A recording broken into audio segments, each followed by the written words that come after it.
주능력교회 어린이 청소년 성도 여러분, 그리고 교사 여러분, 안녕하세요. 오늘 하루도 잘 지내셨나요? 혹시 코로나19로 인해서 어려운 상황을 만난 친구들은 없겠죠? 누가 시켜서가 아니라 우리 자신의 건강을 위해서 마스크 잘 써야 하고, 외출해서 돌아오면 손 씻기를 아주 철저히 해야 한다는 것 다 잘 알고 또 잘 실천하고 계시죠?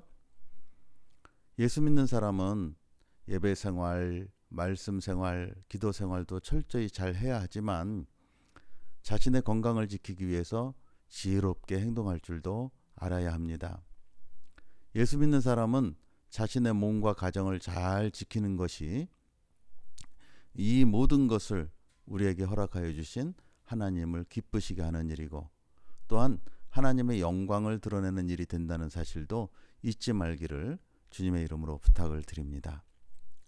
오늘은 손으로 성경 읽기 세 번째 시간인데, 오늘 본문은 구약 성경의 예레미야서 31장입니다.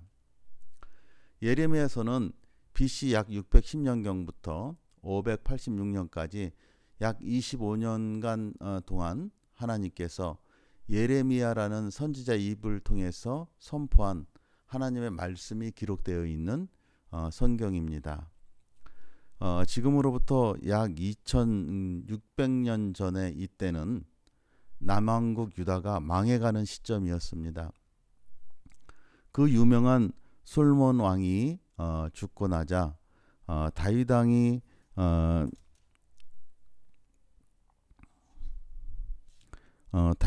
통일했던 그 이스라엘 왕국이 이제 아들 솔로몬 왕 때가 지나면서 솔로몬 왕의 아들 대에서는 나라가 이렇게 북쪽에 있는 이스라엘과 남쪽에 있는 유다로 이렇게 두 나라가 이제 갈라집니다.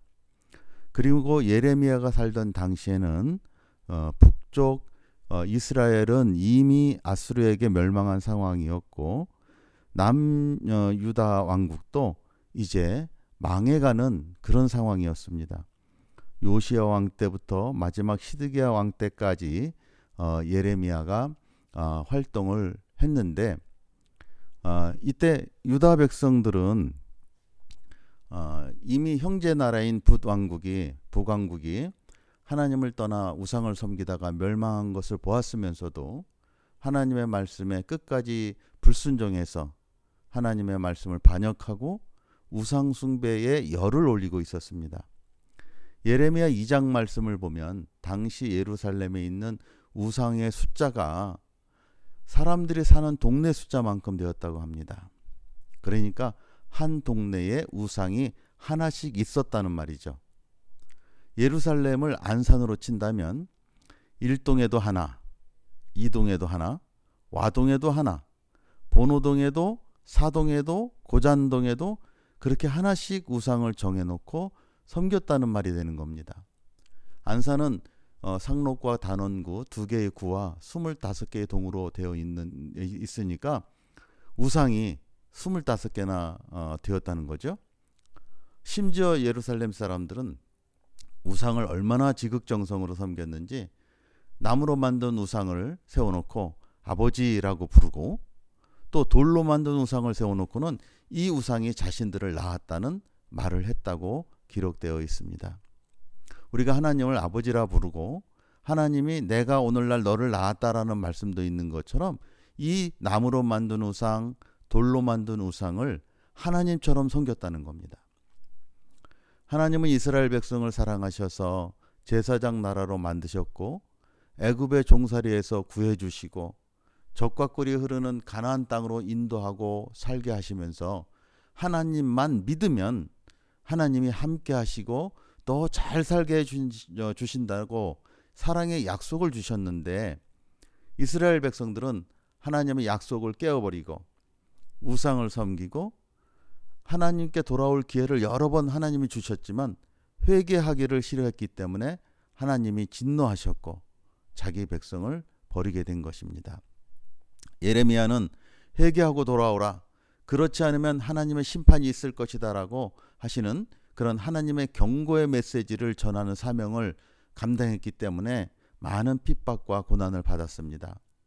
예레미야는 감옥에 갇히는 고초를 여러 번 겪기도 하고 유대 백성들로부터 심각한 멸시와 조롱, 핍박과 고난을 받았지만 회개하고 하나님께 돌아만 오면 멸망하지 않고 다시 잘 살 수 있다는 하나님의 약속을 확실하게 믿었기 때문에 장장 50년 동안 하나님의 메시지를 전하는 일을 멈출 수가 없었습니다.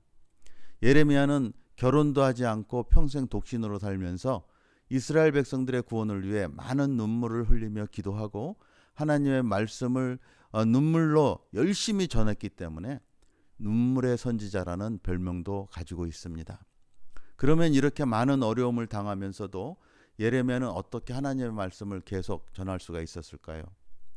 아마도 첫째는 말씀을 전하라는 지엄하신 하나님의 명령이 있었기 때문일 겁니다. 하나님의 명령인데 어떻게 안 지킬 수가 있어요?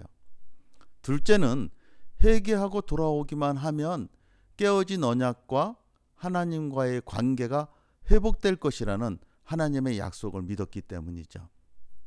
특별히 오늘 본문인 31장에는 회개하고 돌아온 백성이 하나님과 회복하게 될 새 언약에 대한 소망적인 메시지를 전하고 있습니다. 자, 이제 31장 27절부터 본문을 읽어가며 말씀 강해를 시작해 봅니다. 3일차 2020년 4월 1일 수요일 예레미야 31장 27절로 37절까지의 말씀입니다. 읽어봅니다. 여호와의 말씀이니라. 보라, 내가 사람의 씨와 짐승의 씨를 이스라엘의 집과 유다의 집에 뿌릴 날이 이르리니. 여호와의 말씀이니라. 그렇습니다. 여호와의 말씀이니라.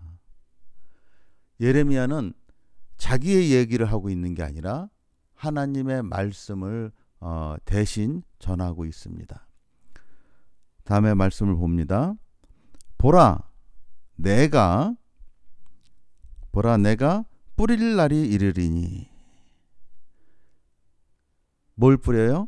사람의 씨와 짐승의 씨를 이스라엘의 집과, 이스라엘 북쪽의 이스라엘 왕국을 얘기하는 거겠죠. 유다의 집, 남쪽에 있는 유다 왕국을 얘기할 겁니다. 여기에 씨를 뿌린대요. 자, 씨가 뭐예요? 씨를 심으면 열매를 맺지요. 즉 이스라엘과 유다가 이제 씨앗을 심고 열매를 맺는다. 즉 이스라엘과 유다를 회복시킬 그럴 날이 온다는 거죠. 이스라엘은 이미 망했고요. 유다는 이미 벌써 다 망해가고 있는 상황이지만 하나님께서 회개하고 돌이키고 돌아오기만 하면 이제 유다와 이스라엘을 회복시켜 주신다는 그러한 메시지입니다. 여기에 보면 내가 누구죠? 하나님께서죠. 하나님께서 사람의 씨와 짐승의 씨를 뿌린다 그랬어요. 씨를 뿌리면 아까도 말씀드린 것처럼 열매를 맺히고 풍성한 열매를 맺히게 되죠. 이 말씀은 사람과 짐승이 생육하고 번성해서 이제 충만해진다는 거예요. 에스겔 36장 10절에 11절을 보면 내가 너희 위에 사람과 짐승으로 많게 하되 생육이 중다하고 번성할 것이라. 너희를 처음보다 낮게 대접하리니 너희가 나를 여호와인 줄 알리라 라고 말씀하고 있습니다. 그러니까 이때에 아까도 말씀드린 것처럼 이스라엘은 이미 망했어요. 그래서 아수르로 포로로 잡혀가고 유다도 이제 다 망해져 가서 나중에 바벨론으로 이제 포로로 잡혀가게 되죠. 이렇게 포로로 다 잡혀가고 예루살렘에는 텅텅 비어 있는 거예요. 예루살렘은 텅텅 비어버리고 황폐한 땅이 되었거든요. 근데 이 땅에 하나님께서 다시 사람과 짐승들이 생육하고 번성해서 오글오글 풍성해질 수 있도록 옛날보다 더, 에스겔의 말씀처럼 옛날보다 처음보다 더 풍성한 그런 번성하는 그런 복을 주시겠다라는 약속이죠. 그런데요, 재미있는 것은 여러분 신천지 알죠? 이번에 코로나19 때문에 더 유명해졌죠. 이 신천지 이단은요, 이 말씀을 마태복음 13장에 씨 뿌리는 비유에 연결을 해서 사람의 씨는 주인이 뿌린 씨, 그 다음에 짐승의 씨는 그 원수가 뿌린 씨라고 연결을 하고 있습니다. 이 배경과 상황을 무시하고 해석을 하다 보니까 하나님께서는 사람의 씨와 짐승의 씨라는 것은 사람과 짐승이 번성해서 생육하고 번성해서 풍성한 나라로 다시 회복된다는 의미를 주시는 말씀인데, 신천지는 이거를 사람의 씨 뿌린 씨와 짐승의 씨 뿌린 씨로 구별하면서 이제 마태복음 14장에 씨 뿌리는 비유로, 가라지 비유로 이제 연결을 하고 있는 겁니다. 여러분, 성경 공부는 목사님에게 제대로 공부해야 돼요. 그 신천지의 성경 해석에 빠지는 사람들 보면 성경을 제대로 잘 알지 못하기 때문에 그들이 해설을 해주는 그런 거짓 해석도 우리가 그냥 거기에 유혹이 돼버리고 마는 거죠. 다음으로 넘어갑니다. 28장입니다. 깨어서 그들을 뿌리 뽑으며 무너뜨리며 전복하며 멸망시키며 괴롭게 하던 것 같이 내가 깨어서 그들을 세우며 심으리라. 여호와의 말씀이니라라고 라고 말씀합니다. 자, 여기서 깨어서라는 말이 두 번 나오죠. 처음에 깨어서, 그다음에 내가 깨어서. 내가 누구냐면 하나님이시죠. 지금 예레미야가 하나님의 말씀을 대신하는 거니까 하나님이신데, 원래 깨어서라면 야 깨어서 정신 차려 뭐 이런 의미가 있잖아요. 그런데 여기서는 분명히 확실하게라는 의미를 가지고 있습니다. 그러니까 하나님께서 확실하게 준행하시겠다는 거예요. 어떻게 준행하시냐면 그들을 회복시키는데, 어떤 방식으로 회복시키냐면 뿌리를 뽑으며 무너뜨리며 전복하며 멸망시키며 괴롭게 하던 것 같이. 무슨 얘기냐면 우상 숭배로 타락한 세상을 모두 파괴해버리고 어떻게 한다고요? 그들을 세우며 심으리라. 뭐 하겠다? 회복하게 하시겠다. 회복. 그러니까 하나님께서 창조하시는 이 새로운 언약은 이전의 우상 숭배로 타락한 모든 세상적 잘못된 과거의 배경들을 다 온전히 깨끗하게 청산하고 새로운 모습으로 회복을 시키신다는 그러한 말씀입니다. 여러분, 잘못된 과거를 덮어놓고 그대로 남겨놓으면 후에 발목을 잡히게 되죠. 이스라엘 백성이 가나안 땅에 정복할 때 하나님이 헤렘 전쟁을 명하십니다. 무슨 얘기냐면 모두 다 자비를 베풀지 말고 그냥 다 멸절시키라는 거예요. 왜냐하면 그들을 통해서 이스라엘 백성들이 잘못된 우상의 영향을 받을까 봐. 그런데 가나안 정복 전쟁 당시 이방 민족을 모두 쫓아내질 못해요. 그러다 보니까 이제 이방 민족들을 남겨놓은 그들을 통해서 이스라엘 백성들이 우상 숭배를 배우고 따라가서 결국은 하나님의 진노와 멸망으로 이제 멸망을 당하게 되는 그러한 상황에 처해지고 맙니다. 여러분, 온전한 회복은 과거를 깨끗이 청산하는 것이 중요하죠. 과거를 깨끗이 청산한다는 건 뭘 의미하는 거예요? 회개하고 돌이키는 걸 의미하는 거죠. 29절입니다.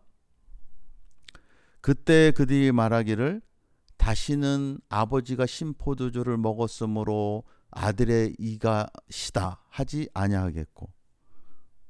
이게 무슨 말일까요? 신 포도를 먹은 건 아버지인데 이빨이 시린 거는 아들이라는 거예요. 말이 되나요?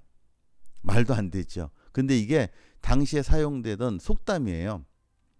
우리나라에도 비슷한 속담이 있어요. 잘 되면 내 탓, 못 되면 조상 탓. 아버지가 신포도를 먹었는데 아들의 이가 시게 될 일이 없는 것처럼 전혀 관계가 없는 것에 책임을 돌리는 것이죠. 그동안 이스라엘 백성들은 늘 책임을 전가하면서 조상 때문에 죽게 되었다고 말하지만 30절 말씀을 보니까 신포도를 먹는 자마다 그의 이가 신 것 같이 누구나 자기의 죄악으로 인해서 말미암아 죽으리라. 즉 조상 탓이 아니라 누구 탓이라는 거죠? 자기 자신들 탓이라는 거예요. 자기 자신들이 하나님을 배반하고 우상을 숭배하는 길로 나갔기 때문에 그들이 하나님의 진노를 사서 멸망을 당하게 되었다라는 그런 의미입니다. 30절 신포도를 먹는 자마다 그의 이가 신 것 같이 누구나 자기의 죄악으로 말미암아 죽으리라. 31절 여호와의 말씀이니라. 역시 계속 강조가 되고 있습니다. 이거는 예레미야가 개인적으로 하는 말이 아니라는 거예요. 하나님의 말씀이라는 거예요. 보라 날이 이르리니 내가 이스라엘의 집과 유다의 집에 새 언약을 맺으리라. 새로운 언약을 맺으시겠다는 거예요. 이게 예레미야서 31장에 나오는 얘기지만 우리 신약 백성들에게는 또 오늘날 기독교인들에게는 가장 중요한 단어죠. 새 언약. 자, 그럼 새 언약의 반대말이 뭐겠어요? 옛 언약이겠죠. 그럼 옛 언약은 어떤 언약이냐? 옛날에 과거에 이스라엘 백성들과 맺었던 언약, 출애굽 언약. 예, 다른 말로 말해서 시내산 언약이라고도 얘기하죠. 시내산에서 맺어진 언약. 그런데 이 옛 언약을 이스라엘 백성들이 지켰나요? 아니죠. 예, 이 백성들이 이 언약을 배신해요. 그래서 하나님께서는 이제 이 언약을 배신했던 이 백성들이지만 이스라엘과 유다가 돌이켜서 새로 돌아온다면, 하나님 앞에 다시 회개하고 돌아온다면 하나님께서는 그들과 뭘 하시려고? 새 언약을 맺으시려고 준비하고 계신다는 거죠. 32절입니다. 이 언약은, 이게 새 언약이 있죠. 내가 그들의 조상들의 손을 잡고 애굽 땅에서 인도하던 날에 맺은 것과 같지 아니할 것은 뭐하고 안 같다는 거예요? 옛 언약하고 안 같다는 거예요. 뭐가? 새 언약이. 예, 옛 언약하고 같지 아니할 것은 내가 그들의 남편이 되었어도. 하나님은 이스라엘 백성의 남편이라고 스스로 말씀하고 계시는 거거든요. 하나님은 당신과 당신의 백성들의 관계를 결혼 관계로 많이 표현을 하세요. 결혼 관계, 혼인 관계. 예. 여러분, 결혼을 하면 전혀 남남인 사람들이 만나서 부부가 되죠. 부부. 그죠? 여러분, 부부 사이는 몇 촌이에요? 영촌이에요. 영촌. 그러면 그 아들과는 무슨 몇 촌이에요? 예, 요게 1촌이에요. 그럼 아들과 다른 아들들, 형제들하고 사이에는 몇 촌이 되죠? 예, 얘가 몇 촌이 돼요? 2촌이죠. 2촌.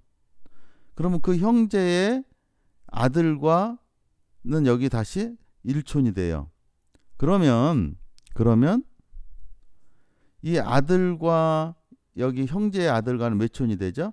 1촌, 2촌. 그래서 우리가 뭐라고 불러요? 3촌 이렇게 불러요.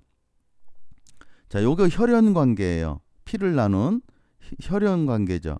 그런데 이 혈연 관계는 촌수가 있어요. 1촌, 2촌, 3촌, 뭐 4촌 이런 촌수가 있는데 부부 관계는 피를 나누지 않았지만 영촌이에요. 그러니까 하나님과 그 백성은 언약이라는 그 관계를 속에서 영촌, 즉 가장 가까운 무촌의 관계가 되는 거죠. 부부도 결혼할 때 뭐예요? 혼인서약하죠. 혼인서약합니다.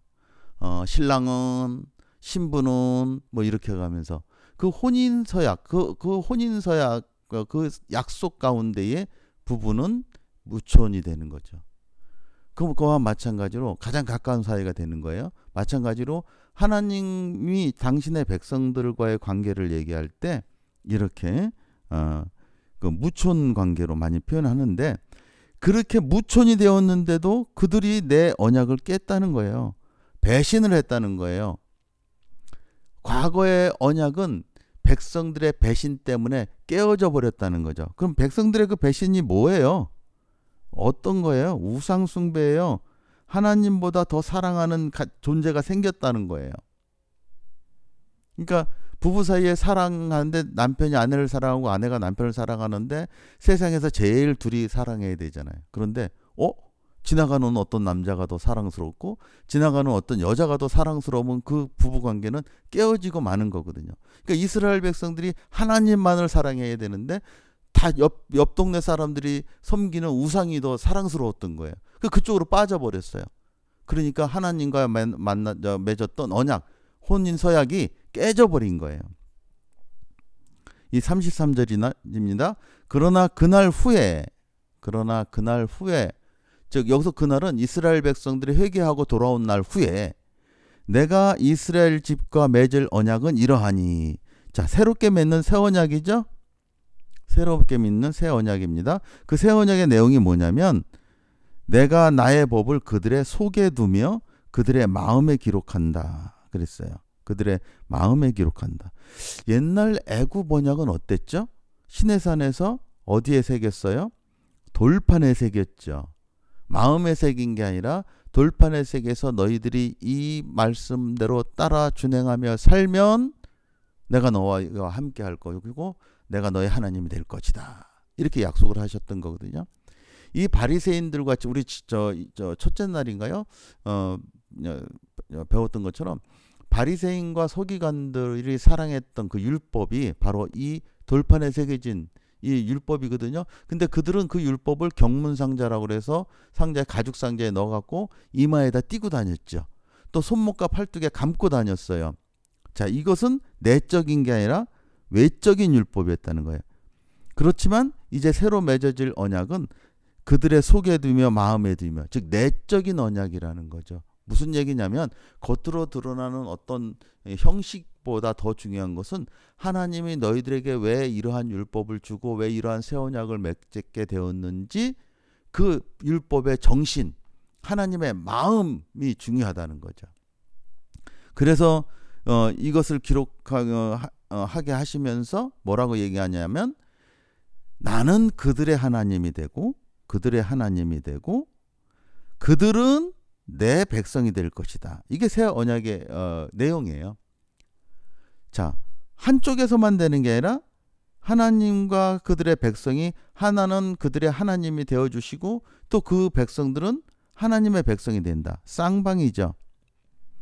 아까 말씀드린 혼인서약도 신랑은 하면서 신랑에게만 서약을 하나요? 아니죠. 쌍방입니다. 신랑은 신부 누구누구를 맞이해서 뭐뭐 하겠느뇨? 신부는 신랑 누구누구를 맞이하여 뭐뭐 하겠느뇨? 이렇게 물어보잖아요. 혼인서약할 때. 쌍방이에요. 그러니까 이 새 언약은 하나님과 백성들 사이에 쌍방의 언약이 맺어지는데 그 언약은 겉으로 드러나는 어떤 외적인 부분이 아니라 사람의 마음에, 사람의 정신에 새겨지는 그런 언약이라는 거예요. 돌판은 깨어져 버리지만 마음에 새겨진 언약은 변하지 않고 깨어지지 않고 끝까지 지켜진다라는 것을 말씀을 하고 계신 거죠. 34절입니다. 그들이 다시는 각기 이웃과 형제를 가리켜 이르기를 너는 여호와를 알라 하지 아니하리니 이는 작은 자로부터 큰 자까지 다 나를 알기 때문이라. 무슨 얘기예요? 이제 새 언약은 옛 언약과 달라서 각 사람의 마음에 다 각인이 되었기 때문에 절대 깨어질 일 없다는 거예요. 그러니까 그 두말하면 잔소리라는 거죠. 다 아는 언약이 되었다라는 거예요. 반드시 그 약속의 언약은 반드시 신실한 하나님께서 지키실 거라는 거죠. 자, 그런데 그 다음에 말씀이 되게 중요한 말이에요. 새 언약의 특징이 나와요. 내가 그들의 악행을 사하고 그랬거든요. 즉 무슨 얘기냐면 죄사함, 죄용서. 즉 새 언약은 죄를 용서해 주시겠다는 거예요. 두 번째, 다시는 그 죄를 기억하지 아니하리라. 무슨 얘기냐면 죄 문제를 해결해 주시는데 어떻게 해결해 주시냐면 완전하게 해결해 주는 거. 완전하게 해결. 새 언약의 특징이 바로 이 두 가지가 있는 거죠. 이 두 가지는 전부 죄 용서와 죄 문제 완전히 해결하는 것은 이스라엘 백성들이 뭘 했기 때문인가요? 아니요. 이스라엘 백성들은 죄 용서 받을 만한 어떤 일도 하지 않았고 다만 자기들의 죄가 자기들이 죄인이고 잘못되었다는 걸 깨닫고 회개하고 돌이켜 왔을 때, 회개하고 돌아왔을 때 바로 이 새 언약의 주인공이 될 수 있다라는 거예요. 결국 무슨 얘기냐면 하나님의 사랑과 은혜를 반영한다는 거예요. 언약 백성은 그렇기 때문에 하나님의 사랑과 은혜 때문에 내가 하나님으로부터 의롭다 인정을 받은 사람이 되었기 때문에 사실은 하나님을 두려워할 필요도 없고 또 최우선적으로 하나님과의 관계를 먼저 형성해야 된다는 거예요. 어떤 관계? 나는 그들의 하나님이 되고 그들은 나의 백성이 되리라 하는 그런 새 언약의 내용에 기초한 하나님과 우리의 관계가 형성되어져야 한다는 것이죠. 35절입니다. 여호와께서 이와 같이 말씀하셨느니라. 그는 해를 낮의 빛으로 주셨고 달과 별들을 밤의 빛으로 정하셨고 그랬어요. 이게 뭐예요? 만드신 하나님, 창조주죠. 창조주. 만드셨어요. 세상을 만드셨어요. 만드신 하나님, 즉 하나님이 세상을 디자인하신 거예요. 그 다음에 바다를 뒤흔들어 그 파도로 소리치게 하나니.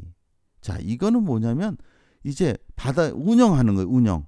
만드신 그 자연을 천지 만물을 운영하시는 분이라는 거예요. 섭리주죠.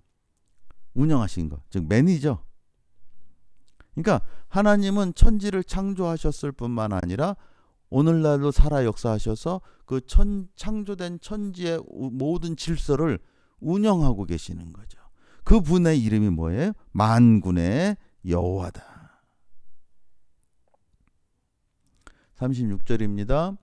이 법도가 내 앞에서 폐하할진대. 자, 이 법도가 뭐예요? 새 언약이죠? 아니. 자연 질서예요. 자연 질서. 창조, 섭리. 이것이 내 앞에서 폐할진대.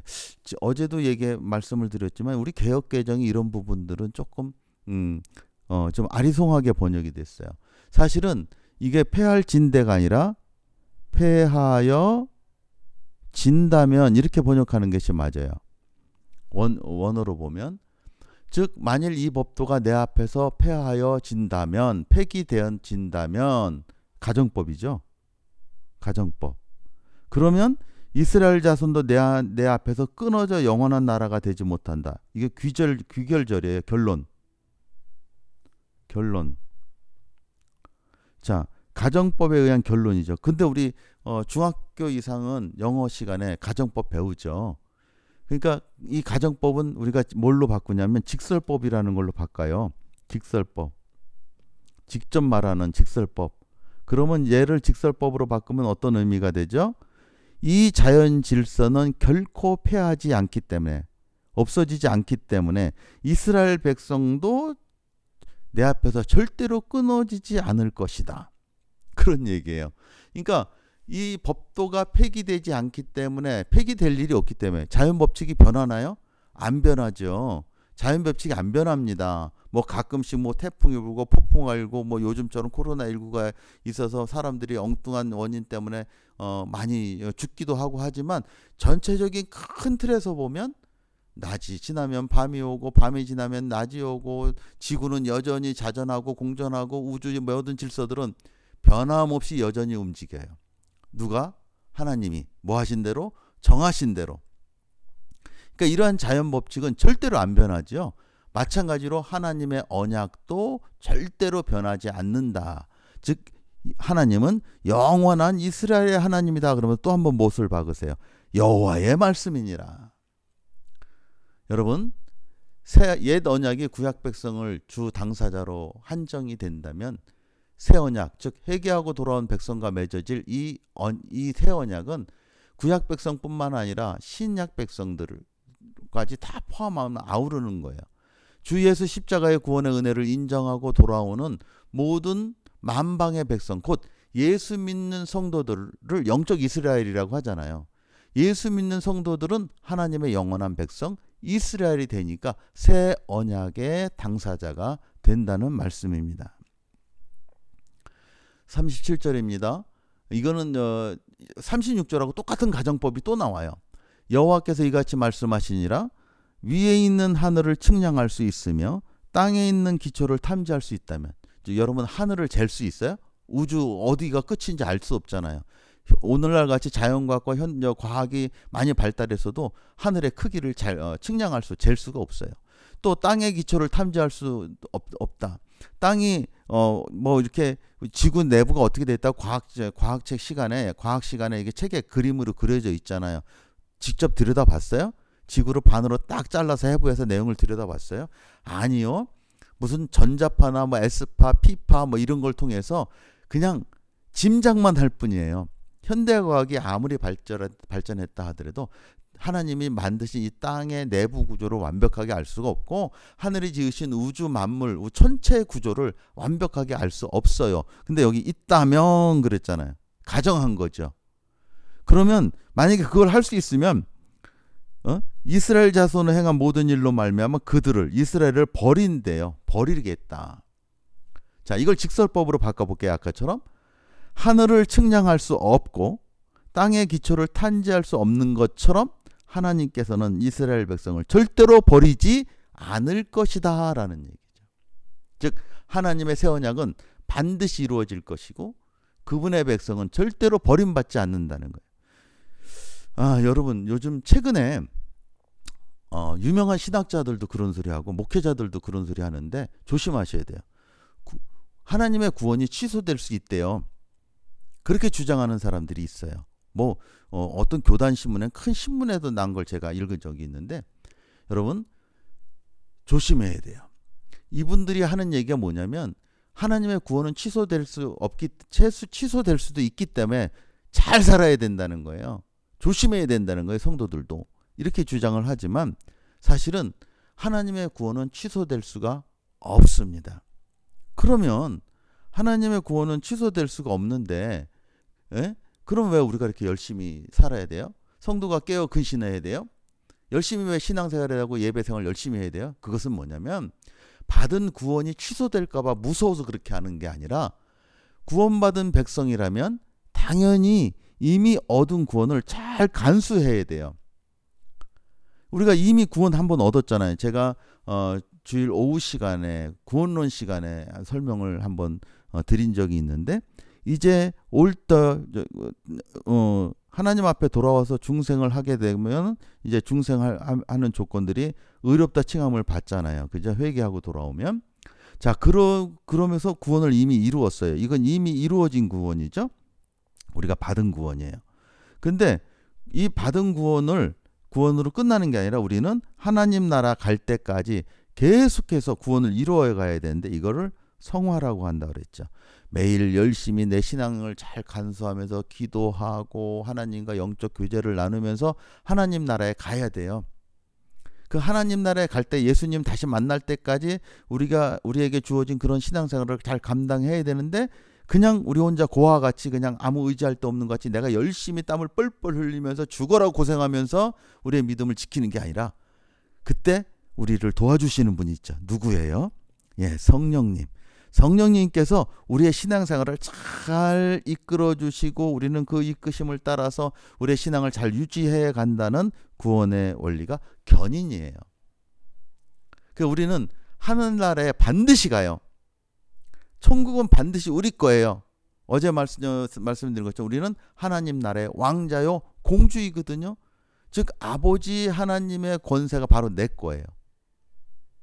그러니까 우리는 여유 있고 관대하고 이제 느긋한 신앙생활을 할 수 있어야 되는데 그렇다고 다 포기하고 그냥 널브러지라는 얘기가 아니라 우리는 예수 믿는 사람의 사실은 체면을 지켜야 돼요. 예수 믿는 사람이라면 사실은 우리가 지켜야 될 도리들이 있어요. 예수 믿는 사람이라면 남들이 봐도 저 사람은 예수 믿는 사람이네. 맞아. 저런 정도는 돼야 예수 믿는 사람이지 라고 해야 되는데 저는 가끔씩 우리 청년들이나 학생들에게 이런 얘기를 합니다. 그리스도인의 품격이 있어야 된다. 예수 믿는 사람은 다른 사람과 다르게 살아야 된다는 거죠. 왜 우리는 분명히 하나님 나라의 백성으로서 이 땅에서도 살고 하나님 나라에서도 사는 거죠. 우리가 천국 갈 수 있다는 소망이 있기 때문에 죽음도 두려워하지 않고 우리 신앙을 지킬 수가 있어요. 코로나19가 우리의 신앙을 뺏어갈 수 있나요? 절대로 없습니다. 우리는 코로나19를 두려워하지 않습니다. 왜냐하면 우리는 하나님 나라의 백성이기 때문에 혹시라도 어떻게 하다가 코로나19에 걸렸고 또 어떻게 하다 보니까 몸이 연약해서 만약에 하늘나라에 간다 해도 걱정할 게 없죠. 우리는 하나님의 품에 안기게 되는 것이니까. 사랑하는 우리 어린이 성도 여러분, 청소년 성도 여러분, 그리고 교사 여러분, 오늘 말씀을 통해서 우리는 우리가 새 언약의 주인공이라는 사실을 절대로 잊지 않으셨으면 좋겠습니다. 기도하겠습니다. 천지 만물을 지으시고 지금도 살아계셔서 그 지으신 천지 만물을 다스리고 운행하시는 창조주 하나님 아버지, 절대로 스스로 죄악에서 벗어나 하나님 아버지께로 돌아올 수 없는 저희 죄인들을 구원하시려고 예수님을 십자가에 달려 돌아가게 하시고 사흘 만에 부활하셔서 저희들의 죄악을 사하셨을 뿐만 아니라 저희들을 의의 부활로 인도하셔서 하나님 나라의 백성들로 거듭나게 하심을 감사드립니다. 저희 주능력교회 어린이 청소년 주일학교 성도들과 저들을 섬기는 사명을 받은 교사들이 주님의 고난과 부활을 묵상하며 성경 말씀을 읽고 쓰고 묵상하는 기회를 허락하시고 오늘 그 세 번째 날을 맞이하게 하셨는데 저희들에게 열심과 지혜를 주셔서 말씀을 읽고 쓰고 묵상할 때에 하나님 아버지의 음성을 듣는 체험이 있게 하시고 깨닫고 결단하는 믿음이 세워지는 기회가 되게 하여 주시옵소서.